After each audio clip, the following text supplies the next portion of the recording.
Welcome back to city news. స్థానిక బోస్ రోడ్లోని నెహ్రూ నికేతన్లో రిఫ్లెక్షన్స్ పేరుతో అకాడమిక్ ఎక్స్పో వినూత్నమైన కార్యక్రమాలు మంగళవారం ఉదయం ప్రారంభమయ్యాయి. Nehru Niketan managing director Muralikanth, executive director Geetakanth పర్యవేక్షణలో జరిగిన ఈ కార్యక్రమంలో 3వ తరగతి విద్యార్థులు పాల్గొని పాఠ్యాంశాలకు సంబంధించిన అనేక అంశాలను ప్రదర్శించారు. దేశభక్తి లఘునాటిక, ఋతువులు, పోస్టాఫీస్ పనితీరు, జాతీయ సమైక్యతను పెంచే నృత్య రూపకం, మేరా భారత్ మహాన్, వర్షపు నీటిని నిల్వ చేసి వినియోగించడం ఇత్యాది అనేక పాఠ్యాంశాలను ప్రదర్శన రూపంలో వివరించి అందరి ప్రశంసలు అందుకున్నారు. ఈ నేపథ్యంలో మురళీకాంత్ మాట్లాడుతూ ఒకప్పటి పిల్లవాడి ఐక్యూకి నేటి తరం పిల్లల ఐక్యూకి చాలా వ్యత్యాసం ఉందన్నారు. కాలగతిన మారిన వారి ఐక్యూకు అనుగుణంగా విద్యా విధానంలో వస్తున్న పెను మార్పులతో వారికి విద్యా బోధన చేయాల్సిన అవసరం ఉందన్నారు. That is a magic of the parent-child relation, and as one particular side of the coin was explained by Geeta Madam, reflections enduku ante to develop the confidence of the students, right? And apart from that, there is the other side of the coin, that is about the curriculum. So we all know that, so meer chadukunnappudu manam chadukunnappudu the education system was completely different and the IQ levels of the students were completely different. But ivala students etla unnaru ante వాళ్ళు మనకి నేర్పించేటట్టు ఉన్నారు. So మన క్లాస్లో ఎలా teach చేస్తున్నాం అనే methodology మారిపోతుంది. ఎందుకంటే routine boring way of teaching ఇవాళ స్టూడెంట్స్ యాక్సెప్ట్ చేయలేరు. సో ఆ మెథడ్ ఆఫ్ టీచింగ్ మారినప్పుడు అది only it should not be confine to the class room, but it has to go home. ఈ మెథడ్స్ ఏవైతే క్లాస్ రూమ్లో స్టూడెంట్ నేర్చుకుంటున్నాడో అవి ఇంటికి కూడా వెళ్ళాలి అంటే పేరెంట్కి తెలియాలి. So for that we have this lead school app ఉంది, అందులో మనం చేయించిన యాక్టివిటీస్ వీడియోస్ ఉన్నాయి. అది కాకుండా ఇలాంటి ఒక రిఫ్లెక్షన్స్ లాంటి ప్లాట్ఫామ్ పెడితే పేరెంట్స్ అందరూ వచ్చి చూస్తున్నారు, and you can identify how the students are explaining the lesson or explaining the concept. So దీన్ని బట్టి you will be having some new ideas. ఇంకా మీ నుంచి మాకు సజెషన్స్ కావాలి, సార్ ఇలా చేశారు, ఇంకా క్లాస్ రూమ్లో ఇలా చేస్తే బాగుంటుంది అని. గీతాకాంత్ మాట్లాడుతూ రిఫ్లెక్షన్స్ వంటి కార్యక్రమాల్లో పాల్గొనడం వల్ల పిల్లల్లో ఆత్మవిశ్వాసం పెరుగుతుందని, నేటి విద్యా విధానం పట్ల తల్లిదండ్రులకు కూడా అవగాహన పెంచవలసిన అవసరం ఉందన్నారు. పిల్లలందరూ నిర్భయంగా వేదికపై ఇటువంటి ప్రదర్శనలు ఇవ్వడం చూసి అందరూ ప్రశంసించారు. What they have learned in their classrooms. So ఇదేంటో ఏంటి అంటే it might not be as interesting as a dance or a music program, but ఇలాంటి ప్రోగ్రామ్స్ వల్ల ఏంటంటే స్టూడెంట్స్లో కాన్ఫిడెన్స్ లెవెల్స్ అనేవి చాలా బిల్డప్ అవుతాయి. సో యూ కెన్ ఇమాజిన్ ఒక 7-8-year-old boy just coming here, standing confidently in front of you and speaking out something. Don't judge them with their content, but standing here confidently and speaking out something is not a small thing. So for that, I think we all need to encourage them and give them a big round of applause first of all. కార్యక్రమంలో lead సంస్థకు చెందిన senior academic advisor BV Sudhakar ప్రసంగించారు. అనంతరం ఈ విద్యా సంవత్సరం పలు పోటీల్లో విజేతలకు జ్ఞాపికలు అందించి అభినందించారు. కార్యక్రమంలో బాలబాలికలు, వారి తల్లిదండ్రులు, ఉపాధ్యాయులు పాల్గొన్నారు.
Malayalam is our official language. We like to eat appam and avial. Onam is our traditional festival. Kathakali, Mohiniyattam are the two never classical dance form of Kerala. All different spices available in my Kerala. My name is Ruika and this is my team.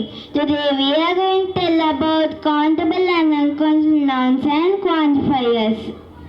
Then what about uncountable nouns? So uncountable nouns are things that we can't count. Can you give examples? Of course, examples for uncountable nouns are oil and rice.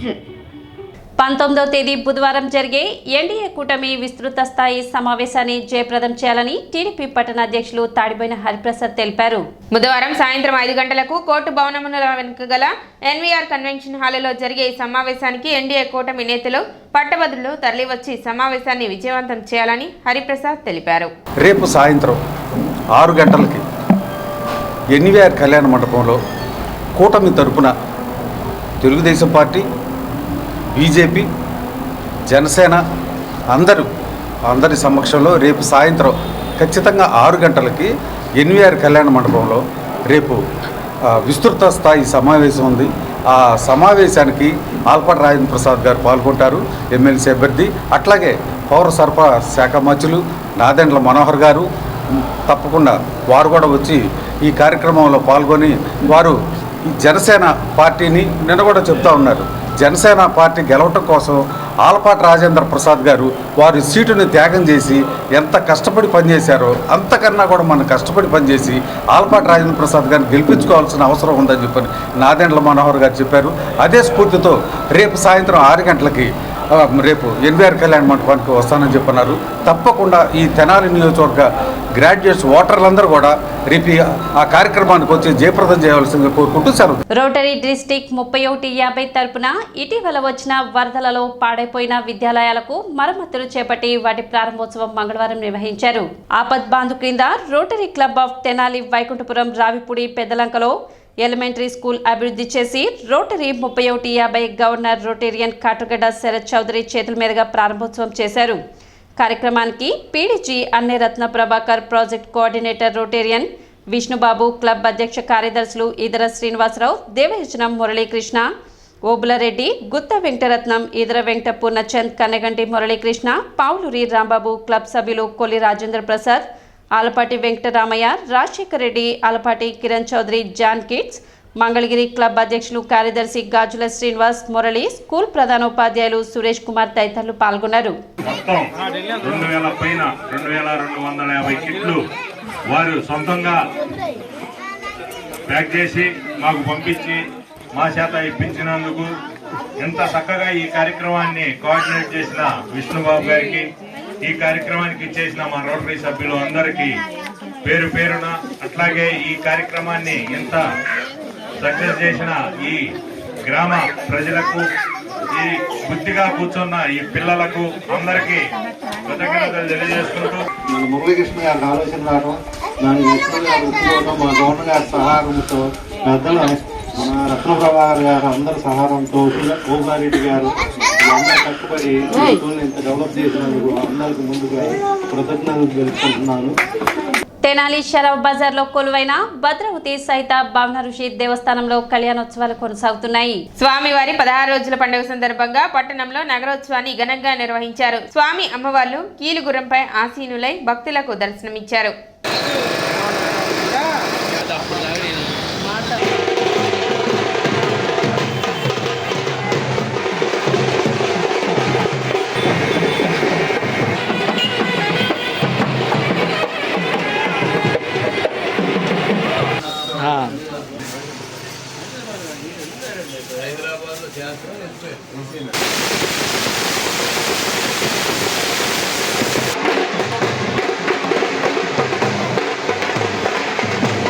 కూటమి ప్రభుత్వం అధికారంలోకి వచ్చాక రాష్ట్రం అన్ని విధాల అభివృద్ధి పదంలో దూసుకుపోతుందని MLA Galla Madhavi, కూటమి ఎమ్మెల్యే ఆల్పాటి రాజేంద్ర ప్రసాద్ అన్నారు. గుంటూరు, కృష్ణా జిల్లాల గ్రాడ్యుయేట్ ఎమ్మెల్సీ ఎన్నికల ప్రచారం విస్తృతంగా కొనసాగుతుంది. భాష్యం విద్యా సంస్థల అధినేత భాష్యం రామకృష్ణ ఆధ్వర్యంలో కూటమి ఎమ్మెల్సీ అభ్యర్థి ఆలపాటి రాజాతో ఆత్మీయ సమావేశం జరిగింది.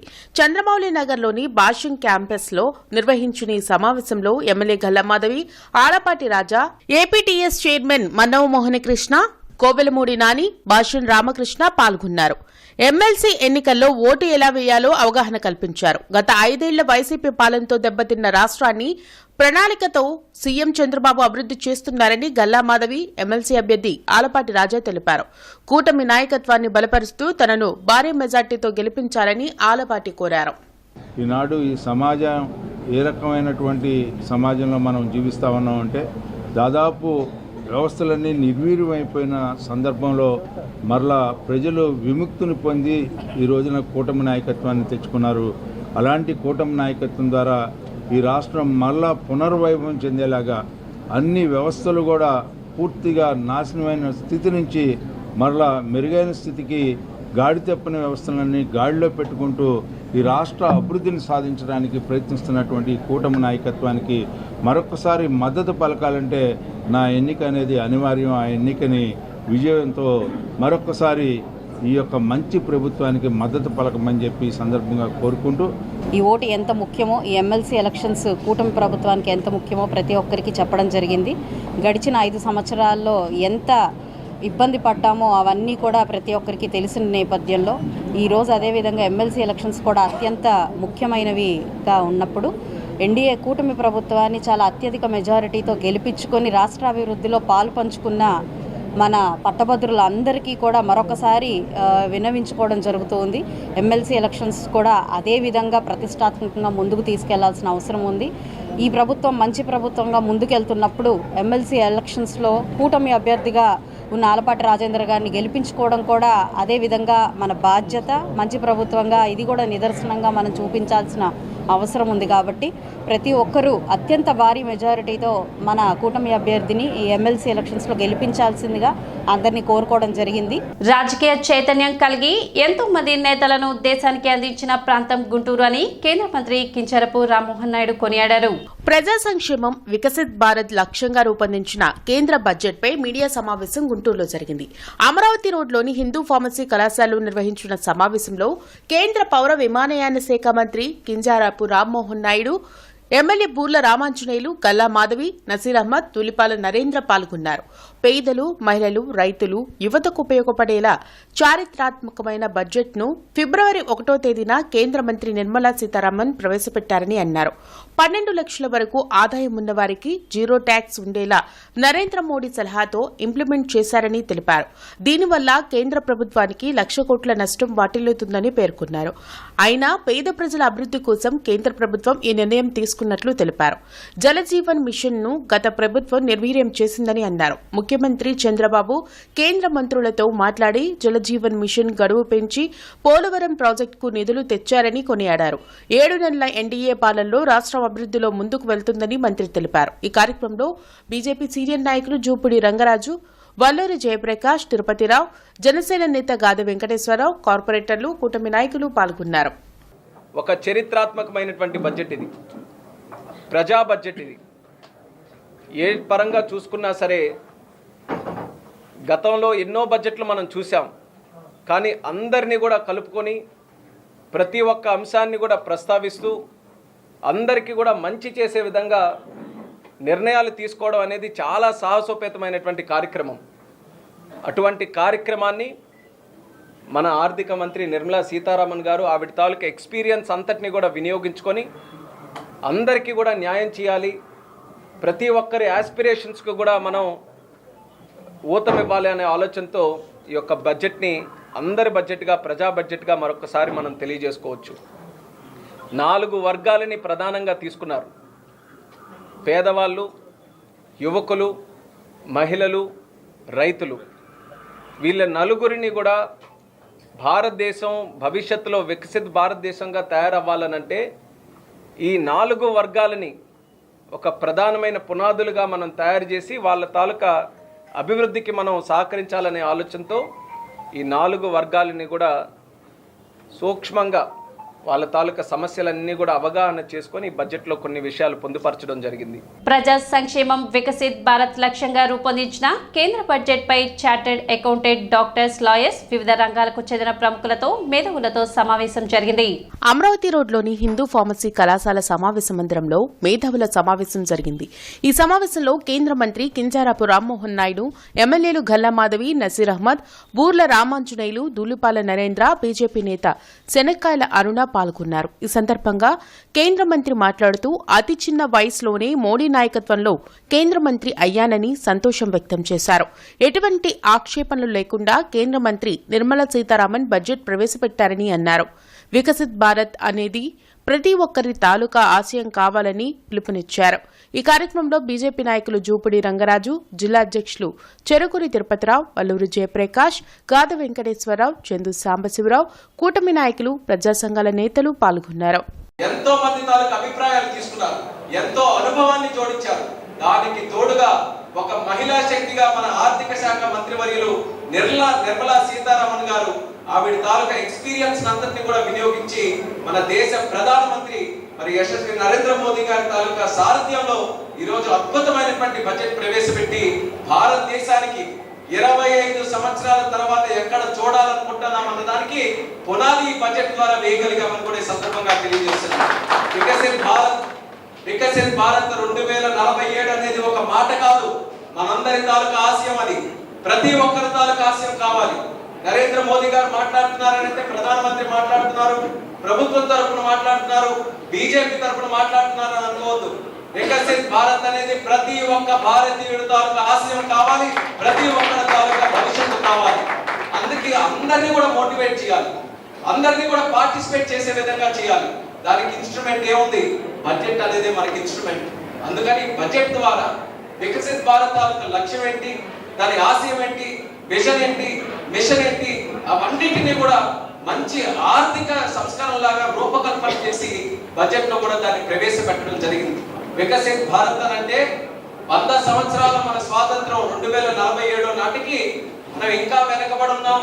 ఇంకా అభివృద్ధి చెందుతున్నటువంటి రాష్ట్రంగా కాదు, అభివృద్ధి చెందినటువంటి ఒక దేశంగా తయారవ్వాలనే సంకల్పంతో వికసిత్ భారత్ మనం ఎంచుకోవడం జరిగింది. సిటీ న్యూస్ ముగించే ముందు ముఖ్యాంశాలు మరోసారి.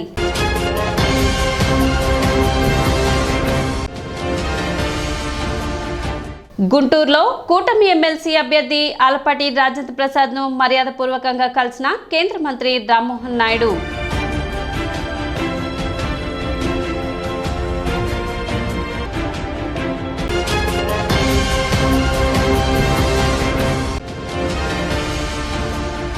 ఎమ్మెల్సీ ఓటును అర్హత కలిగిన ప్రతి ఒక్కరూ సద్వినియోగం చేసుకోవాలి. మున్సిపల్ కమిషనర్ బండి శేషన్న.